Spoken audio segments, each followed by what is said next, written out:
Today we are going to address one of the most common downswing faults that I see. More importantly, we're going to give you a drill to help you fix it.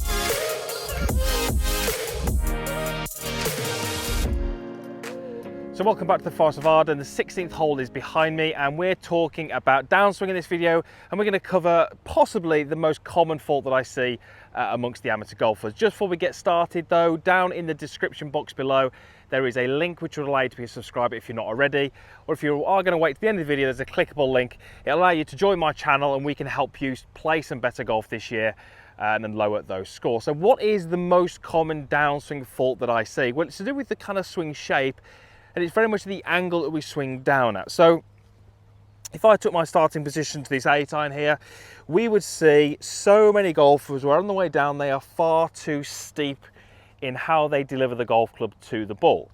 Now that doesn't necessarily mean that these golfers are always swinging left, they're always hitting fades, they're always hitting curve to the right.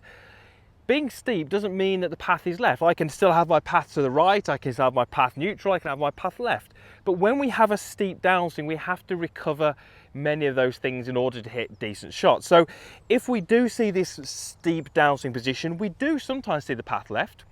If it isn't left, it's because the golfer has delivered the golf club with a very high handle.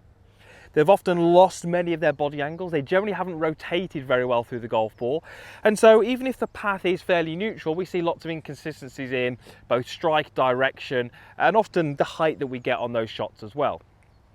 Now, what we would like to see in the downswing is a little bit of arm drop. So if you look at what my lead arm does relative to my body in the backswing, if I rotated to here, we don't really see a huge amount of change. But as I turn my shoulders up to the top, my arm has to work a little bit more up above my shoulder line.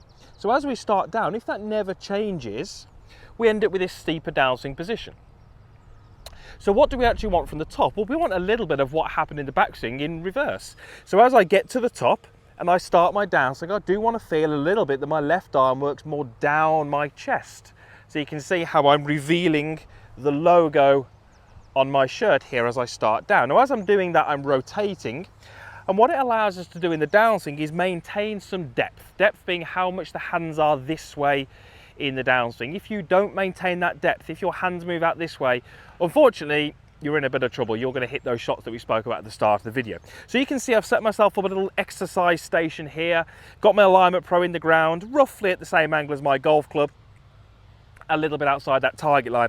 And what I'd love you to do in practice, if you feel this is you, is just have some rehearsals from the top where you rotate your body and you work your arms, or you work your lead arm down your chest, and you can see that's maintaining some depth. Those golfers who struggle,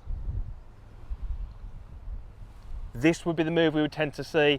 Path now goes left, or we stand up, raise the handle to neutralize that path. Can you hit balls this way? Absolutely. I would probably get you to start off very slow and actually just rehearse those little ones that we did, and then just continue and hit the ball.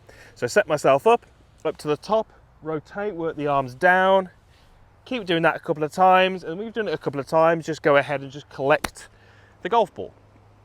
Now that's only gone some 20-30 yards. It wasn't a particularly good shot, not particularly useful on the golf course, but it's a drill. I'm trying to create that feeling, and notice how I tried to do that as one movement, because ultimately the golf swing is one movement. So you can absolutely break that down initially, but when you're doing those drills, let's see if we can get that in one movement. But it's really important that we get golfers to maintain some of the depth that they create in the backswing, because if you lose that early, unfortunately the game becomes more difficult to play, and that's possibly why you're shooting the scores that you are. Keeping some of that depth will help you hit it better, hit it further, and lower those scores. So an alignment stick in the ground, a mid-iron, find yourself a practice station, get working on that, and I'm sure you'll see the results. If you do, would love to hear about it in the comments box down below, where you'll also find the subscribe link and the like button as well. Thank you very much for watching. We'll hopefully see you back here again soon.